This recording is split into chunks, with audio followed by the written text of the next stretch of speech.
Meu nome é Regina Brooks, tenho 32 anos, e durante uma década construí minha reputação como a profissional mais requisitada de Fargo quando o assunto é transformar sonhos em eventos inesquecíveis. Cada detalhe, cada noite em claro, cada gota de suor valeu a pena para ver sorrisos estampados nos rostos dos meus clientes. Mas nada se comparava ao orgulho de fazer o mesmo pela minha própria família. Até que numa segunda-feira gelada, enquanto organizava papéis em meu escritório, uma mensagem no celular mudou tudo. Era do Randall, meu irmão mais novo, aquele que eu sempre protegi como se fosse meu próprio filho. As palavras na tela foram como uma facada nas costas. Você não está convidada para a festa de noivado. Seu perfil não combina com nossos convidados VIP. Reli a mensagem 2 vezes, sentindo o peso de cada sílaba como se fosse uma pedra atirada contra mim. O absurdo da situação me deixou atordoada. Eu, que havia passado noites negociando com fornecedores, bancando despesas do meu próprio bolso, ajustando cada detalhe do menu, desde o cordeiro com crosta de ervas até os doces artesanais, para que tudo fosse perfeito. Eu, que havia abandonado outros clientes pagantes para dedicar meu tempo e talento àquele que deveria ser um momento especial para nós. E agora ele me descartava como se eu fosse um mero funcionário dispensável. A raiva fervia dentro de mim, misturada a uma dor profunda. Será que era a noiva, aquela mulher que sempre olhara para mim com um ar de superioridade, influenciando o Randall a me excluir? Ou seria ele mesmo, decidindo que eu não era sofisticada o suficiente para o seu novo círculo de amigos endinheirados? Pessoas que ironicamente jamais teriam sequer notado meu trabalho se não fosse por mim. Por um instante pensei em ligar, exigir explicações, fazer com que ele sentisse 1/10 da humilhação que me infligira. Mas então, algo dentro de mim se acendeu. Não era indignação nem desesperança. Era uma determinação fria, quase sorridente. Fechei o laptop com um gesto firme, peguei minha bolsa e em questão de horas, estava com uma passagem só de ida para Aspen nas mãos. Que Randall lidasse sozinho com sua festa perfeita. Que descobrisse na prática o valor do que estava perdendo. Eu não estaria lá para ver o caos se instalar. Mas, uma semana depois, os sinais começaram a chegar. Mensagens desesperadas, ligações interrompidas, pedidos de socorro. O evento que deveria ser o auge da sua vida tinha se transformado num desastre épico. E isso, minha amiga, era apenas o começo. Porque quando você magoa alguém que sabe exatamente como devolver o golpe, as consequências vêm em dose dupla. E Randall estava prestes a aprender essa lição da maneira mais dura possível. Fique por aqui, porque o que veio a seguir vai te deixar de queixo caído. Se você, assim como eu, já sentiu o gosto amargo da ingratidão, me diga, você também teria embarcado nessa fuga para Aspen? Mas a história não termina aí. No dia seguinte, ainda abalada, resolvi buscar um pouco de conforto onde sempre o encontrei, no colo da minha mãe. Pamela Brooks, a mulher que nos ensinou que família é tudo, que sempre mediou nossas brigas e nos manteve unidos. Certamente ela entenderia minha dor. Quando atendeu, porém, sua voz soou distante, quase indiferente. Contei tudo. O texto de Randall, as noites sem dormir, o sentimento de ter sido a paga da própria história. Esperei por um grito de revolta, por um "como ele ousa?". O que recebi foi um suspiro cansado. Regina, você está exagerando. É o dia dele, deixe pra lá. Antes que eu pudesse reagir, ela completou com uma naturalidade que me gelou o sangue. Ah, e precisamos que você contribua com $5.000 para o presente de casamento. É o mínimo que a família pode fazer. 5.000. Para um irmão que acabará de me dizer que eu não era bem-vinda. Para um casal que claramente não me via como parte de sua elite. Desliguei o telefone com as mãos trêmulas, incrédula. Era essa lição de família que minha mãe sempre pregara? Onde estava a lealdade, o amor incondicional? Não tive tempo de processar a decepção. Minutos depois, o telefone tocou novamente. Dessa vez era meu pai. Gregory Brooks, o homem de negócios, sempre pragmático, sempre frio. Sua voz não deixou margem para emoções. Ouvi falar do seu problema com o Randall. Esqueça isso. Família se apoia, ponto final. Esses 5.000 não são um pedido, são uma obrigação. Tentei explicar, a voz embargada, como me sentia invisível, como já havia dado tudo de mim. Mas ele cortou minha fala sem cerimônia. Pare de fazer drama. Pague e siga em frente. Quando a ligação terminou, fiquei ali imóvel, olhando para o aparelho como se ele tivesse se transformado em algo estranho. Minha própria família havia se voltado contra mim. E pela primeira vez na vida, percebi que estava sozinha numa batalha que nem sabia que estava travando. Mas se achavam que eu ia me curvar, estavam muito enganados. Porque Regina Brooks não desiste. Ela reage. E dessa vez a reação seria épica. Fiquei ali paralisada, enquanto o silêncio do meu apartamento ecoava mais alto do que qualquer palavra que ele tivesse dito. Meu próprio pai, o mesmo que sempre pregou lealdade como um dogma, não se importava com a minha dor. Só lhe interessava a imagem imaculada de Randall, a noite perfeita que ele merecia. Abri o Instagram, buscando uma distração, uma fuga daqueles pensamentos. Mas foi então que vi a postagem de minha prima Jenna Pierce. Uma foto dela rindo em uma festa de despedida de solteira, brindando com a noiva do meu irmão e um grupo de estranhos. A legenda dizia: começando as vibes do casamento com a melhor galera. Meu coração afundou. Nem para aquilo eu tinha sido convidada. Jenna, com quem eu havia crescido, que passará verões na nossa casa, que eu defenderá em brigas de família, nem sequer mencionara meu nome. Rolei os comentários, vendo os nomes de amigos em comum, todos celebrando o momento do qual eu fora excluída. Não era só Randall. Era minha família inteira seguindo em frente sem mim. Como se eu fosse apenas uma nota de rodapé na história deles. O peso daquilo tudo me atingiu como uma onda. Sempre fui eu quem apareceu, planejando aniversários, organizando jantares de ação de graças, socorrendo parentes quando o dinheiro apertava. Achava que era isso que significava ser família, estar presente sem questionar. Mas agora via com clareza cruel. Para eles, eu era um recurso, não uma pessoa. Queriam meu dinheiro, meu trabalho, mas não a mim. Meus dedos pairaram sobre a tela, tentados a comentar, a expô-la na frente de todos. Mas o que isso resolveria? Eles já tinham escolhido seu lado. Coloquei o telefone sobre a mesa, minha mente girando em espiral. Uma parte de mim ainda queria lutar, provar que merecia meu lugar. Mas outra voz, pequena porém insistente, sussurrava algo diferente. Talvez eu não precise da aprovação deles. Talvez nunca tenha precisado. Caminhei até a janela, olhando para a quietude da rua Fargo. A traição não era só o texto de Randall ou as exigências dos meus pais. Era a percepção de que, para minha família, eu era descartável. Havia passado anos construindo os momentos deles, só para ser empurrada de lado quando mais importava. Aqueles $5.000 que queriam de mim soavam como o último insulto, um preço pela minha lealdade. Não sabia o que faria a seguir, mas uma coisa era certa: não podia mais dar meu sangue a quem só sabia sugar. Na manhã de quarta-feira encontrei Greg em uma cafeteria precisando desabafar. Greg Marshall, meu melhor amigo desde a faculdade, tinha o dom de cortar meu caos com uma franqueza que doía, mas acalmava. Deslizei no banco do boxe, o peso dos últimos 2 dias pressionando meus ombros. Contei tudo. O texto brutal do meu irmão, a cobrança dos meus pais, a postagem de Jenna exibindo uma festa da qual eu fora excluída. Minha voz falhou ao admitir como aquilo tudo me fazia sentir pequena, como se não fosse nada para as pessoas às quais havia dado tudo. Greg se inclinou, os olhos firmes nos meus. Regina, você não é o problema aqui, disse, sem rodeios. Você planejou essa festa inteira, local, comida, decoração. Você tem todas as cartas na mão. Por que deixar que pisem em você? Suas palavras acertaram como um estalo. Ele estava certo. Tinha sido tão consumida pela rejeição deles que esquecera meu próprio poder. Eu controlava cada detalhe daquele evento. Podia me afastar. Greg tomou um gole do café antes de acrescentar. Deixa seu irmão lidar com a bagunça que ele mesmo fez. Sai fora e veja como fica a festa VIP deles sem você. A ideia me eletrizou. Recuar. Deixar Randall enfrentar o caos que criará. Soava reckless, mas também justo.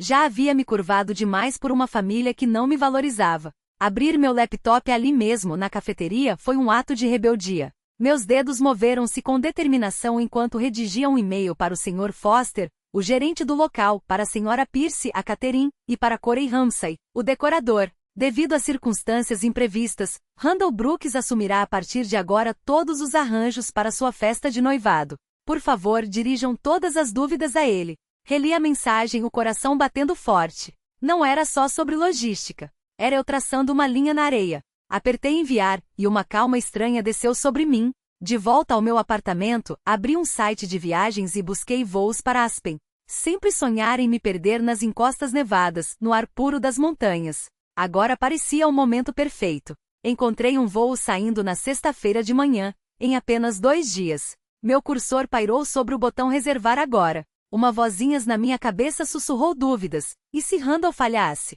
E se minha família me culpar? Mas então me lembrei da indiferença deles, das exigências, do descaso. Cliquei no botão, trancando minha passagem. Pela primeira vez em dias, senti um lampejo de liberdade, como se estivesse recuperando minha vida.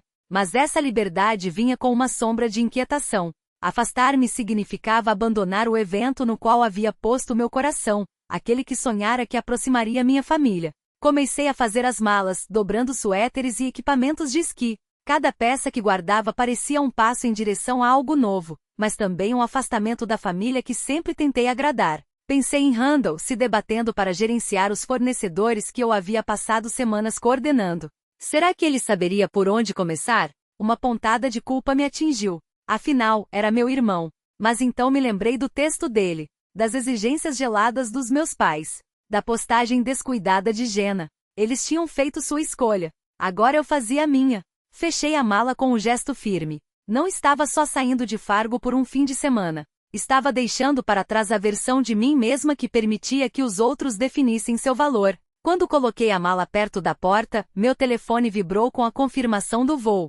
Olhei para a tela, uma mistura de alívio e nervosismo turbilhonando no peito. Aspen seria minha fuga, minha chance de respirar, de descobrir quem eu era sem as expectativas da minha família. Não sabia o que aconteceria na festa, mas sabia que não estaria lá para consertar. Pela primeira vez eu estava escolhendo a mim mesma. Enquanto tomava chocolate quente em um lodge em Aspen, na noite de sábado, o caos se desdobrava em Fargo. Não estive lá para ver, mas reconstruí os acontecimentos depois, a partir de relatos dispersos e fornecedores com quem já havia trabalhado, alguns conhecidos que sentiram pena do desfecho. A festa que meu irmão insistira em controlar transformou-se em um desastre desde o início. Sem minha supervisão, o local parecia montado às pressas. Os arcos florais de Corey pendiam tortos.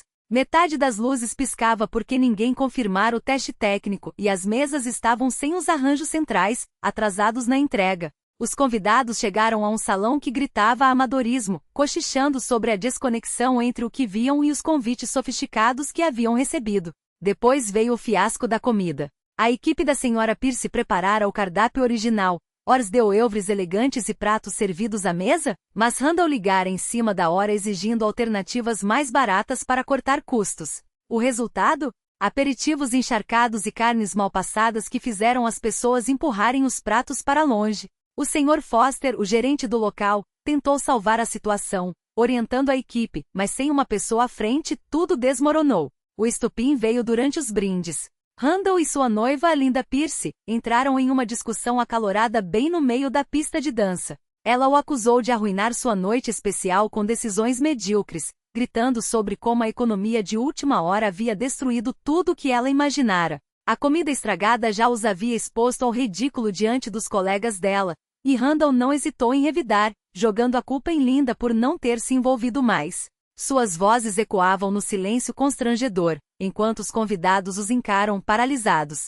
Amigos se contorciam nas cadeiras, alguns escapando pela saída antes do fim, transformando o que deveria ser uma celebração em um espetáculo de vergonha. Meu telefone começou a vibrar por volta das 19 horas, bem quando eu terminava uma sessão relaxante no spa do resort. Primeiro, a mensagem da minha mãe, Regina. A festa está desmoronando. Me liga agora.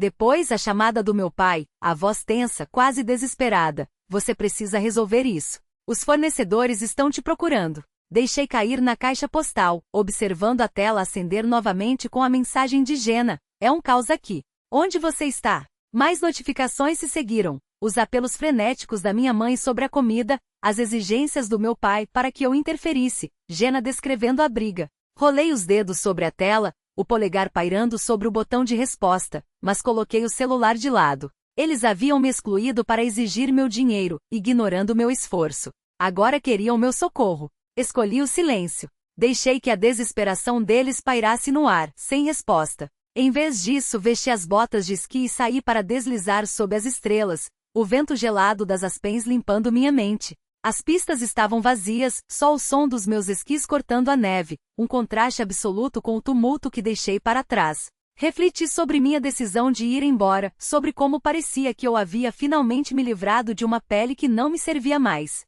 Por anos, amarrei meu valor às necessidades deles. Mas ali, descendo a montanha, vi pela primeira vez um futuro em que não precisava mais fazer isso. A paz me envolveu como um cobertor, aliviando a tensão que carregava havia dias. Mais tarde, de volta ao quarto, uma notificação surgiu, uma antiga cliente que estivera na festa. Ela enviou um vídeo curto, uma filmagem tremida de Randall e Linda no meio da briga, os murmúrios dos convidados ao fundo, mesas pela metade vazias. Pensei que você deveria ver isso, escreveu. Não foi culpa sua. Assisti 2 vezes. O caos confirmava que eu havia feito a escolha certa. A noite deles desabara sozinha, fruto das próprias decisões. Sem mais dúvidas. Eu havia me afastado, e isso me libertara. Na manhã de segunda-feira, enquanto descia outra pista em Aspen, liguei o celular. A tela explodiu em notificações, mas uma se destacou. Uma publicação de Randall nas redes, compartilhada nos círculos de planejamento de eventos de Fargo. Regina abandonou minha festa de noivado, nos deixando no caos por vingança, lia-se. Sua irresponsabilidade arruinou nossa noite. Minha respiração engasgou. Irresponsável, eu? A pessoa que passará semanas garantindo fornecedores, negociando acordos, dedicando meu coração ao evento dele, só para ser desconvida com um texto frio. Ele distorceu a história, pintando-me como vilã para salvar a própria reputação.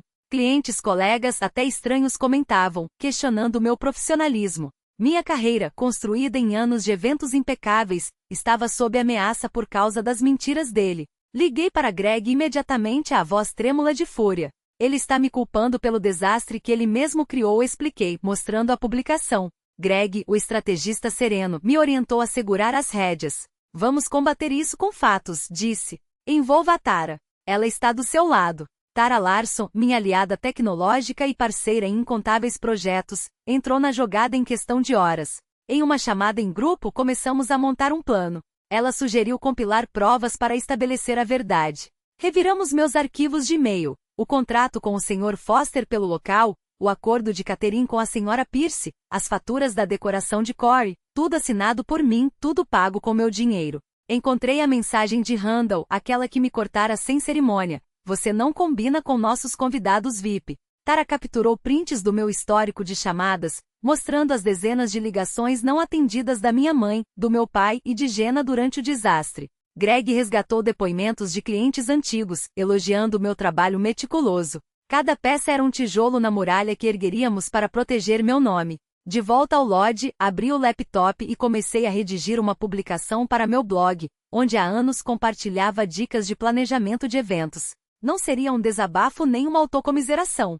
Seria uma resposta calculada. A verdade sobre a festa de noivado dos Brooks, intitulei. Expus os fatos. Como planejar a cada detalhe sem cobrar um centavo, por amor ao meu irmão, como a mensagem dele me excluíra, como entregará o controle após a rejeição. Anexei prints, a mensagem dele, meus e-mails com os fornecedores, uma linha do tempo do meu trabalho. Não citei minha mãe, meu pai ou Jenna, mas mencionei as ligações desesperadas por ajuda após o colapso, provando que não estive lá para sabotar nada. Encerrei com uma declaração simples, meu trabalho fala por si. Não deixarei mentiras me definir. Reli cada palavra, o pulso firme. Era minha verdade, e eu não permitiria mais que Randall ditasse a narrativa. Cliquei em publicar, compartilhei o link nas redes, marcando grupos locais e clientes que me apoiavam. Tara impulsionou o post, republicando em sua rede, enquanto Greg o encaminhava para contatos da indústria. Até o anoitecer, a publicação se espalhava como fogo em palha. Comentários surgiam de moradores de Fargo, fornecedores, clientes, até estranhos que ouviram falar do fiasco. Trabalhei com a Regina, ela é uma profissional, escreveu um. A versão do Randall não fecha, disse outro. Uma planejadora de casamentos local me mandou uma mensagem privada, estive na festa. Foi um desastre, e não por sua causa. A maré virava. A história de Randall desmoronava à medida que as pessoas compartilhavam seus próprios relatos, como ele ignorara as ligações dos fornecedores, mudará planos na última hora e deixará Linda, sua noiva, lidar sozinha com as consequências.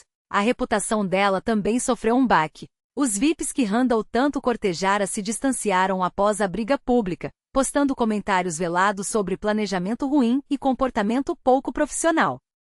Randall tentou se segurar, respondendo aos críticos com desculpas esfarrapadas, mas cada réplica o enterrava mais fundo. Meu blog permaneceu fixado no topo da página, uma refutação quieta, porém inabalável. Não me rebaixei a discussões. Deixei que a verdade trabalhasse por mim. Sentada junto à lareira do Lodge, observei as notificações se acumularem, uma onda de vindicação me inundando. Eu protegera meu nome, minha carreira e minha paz, sem precisar me rebaixar ao nível deles. Uma semana depois, de volta a Fargo, o mundo de Randall ruíra. O estrago da festa malograda e da tempestade nas redes o deixará exposto. Linda o abandonara para sempre, humilhada pela briga pública e pelo linchamento virtual. Não posso casar com alguém que estragou algo tão importante, confessou a amigos. A tentativa de Randall de me culpar voltará-se contra ele, e os VIPs que tanto valorizara cortaram laços, relutantes em se associar ao escândalo. Sua maior perda, porém, veio nos negócios. Um grande acordo imobiliário do qual dependia desmoronou quando investidores, assustados com sua reputação manchada, retiraram o financiamento. Em pouco tempo, o nome de Randall virou sinônimo de incompetência nos círculos fechados de Fargo. Meus pais tentaram me alcançar, mensagens entre desculpas e desesperança. Regina, nós estavam errados. As palavras de minha mãe, escritas com uma suavidade que nunca lhe conhecera, pareciam mais um eco tardio do que um pedido sincero. Meu pai deixou recados de voz, a voz rouca de tensão, implorando por uma reunião de família para consertar o que não tinha mais conserto. Jenna enviou uma mensagem longa, admitindo que se deixará levar pelo frenesi e não quisera me magoar. Mas suas palavras chegavam vazias como folhas secas arrastadas pelo vento depois que a tempestade já devastou tudo. Li cada linha, o coração firme mas imóvel. Durante anos eu fora o porto deles, e eles me abandonaram na primeira maré adversa. Não respondi. Em vez disso bloqueei seus números, um gesto silencioso que soou como o fechamento definitivo de uma porta que eu mantivera aberta por tempo demais. Não havia raiva. Apenas um alívio quieto, como se finalmente pudesse respirar depois de anos sob água. Enquanto eles se afogavam nas consequências de suas escolhas, minha vida tomava uma forma nova, inesperada. Aquele post no blog não apenas limpou meu nome, ele iluminou meu trabalho. Susan Carter, uma das empresárias mais influentes de Fargo, entrou em contato depois de lê-lo. Ela estava à frente do festival de inverno da cidade e queria que eu liderasse a organização. Era o maior contrato da minha carreira, uma oportunidade de brilhar em um palco que jamais imaginei ocupar. Nos encontramos em meu escritório, onde traçamos os detalhes de um evento de um mês. Esculturas de gelo que refratariam a luz do sol, música ao vivo ecoando pelas ruas, barracas de comida atraindo milhares. Para dar conta da demanda, contratei Ronald Reis, um planejador afiado que me impressionara em um evento do setor. Ele se tornou meu primeiro funcionário em tempo integral, o marco que transformava meu pequeno negócio em algo tangível, real. Foram as pequenas vitórias que me surpreenderam mais. Sean Bennett, o fotógrafo que conhecera em um projeto de casamento, mantinha contato desde Aspen. O que começou como trocas de mensagens casuais sobre café virou caminhadas longas à beira do rio, sua câmera capturando instantes que eu nem sabia que estava perdendo. A presença serena de Sean, seu apoio discreto, era um bálsamo depois de anos dedicados a consertar a vida dos outros. Uma noite, enquanto o sol se punha sobre Fargo, ele segurou minha mão. E ali, entre o brilho dourado no horizonte e o frio suave do vento, senti um calor que há muito não experimentava. Pela primeira vez, não estava correndo atrás de aprovação nem limpando a bagunça alheia. Estava construindo uma vida que finalmente me pertencia. Um ano depois, o encontrei por acaso. Eu estava em um supermercado local, escolhendo suprimentos para uma reunião com clientes, quando o vi no fundo da loja, empilhando caixas. Usava um avental desgastado, o rosto marcado pelo cansaço. Nossos olhares se cruzaram por um segundo, mas nenhuma palavra foi trocada. O irmão que um dia me considerará indigna de seu círculo VIP agora era apenas uma sombra do que fora, seus sonhos de grandeza dissolvidos como açúcar na chuva. Não senti triunfo, nem pena, apenas uma indiferença tranquila, como quem observa um capítulo já encerrado. Ele não fazia mais parte da minha história, e isso por si só era uma vitória. Hoje, olho para trás e vejo as lições que essa jornada me ensinou. Respeitar a mim mesma significou dizer não àqueles que não me valorizavam, mesmo que fossem sangue do meu sangue. Estabelecer limites não foi egoísmo, foi sobrevivência. Passei anos deixando que outros definissem meu valor, me dobrando às suas exigências só para ser descartada quando já não servia. Afastar-me, falar minha verdade e escolher meu próprio caminho me mostrou o poder de viver sem máscaras. Não sou perfeita, mas sou suficiente. E essa certeza é a minha liberdade. A quem acompanhou essa história, meu agradecimento. Seu tempo e atenção são inestimáveis. Espero que minhas palavras ressoem em você. Se já enfrentou traição ou lutou para encontrar sua voz, o que levou dessa jornada? Compartilhe suas reflexões. Adoraria saber como você superou, ou ainda supera, seus próprios desafios.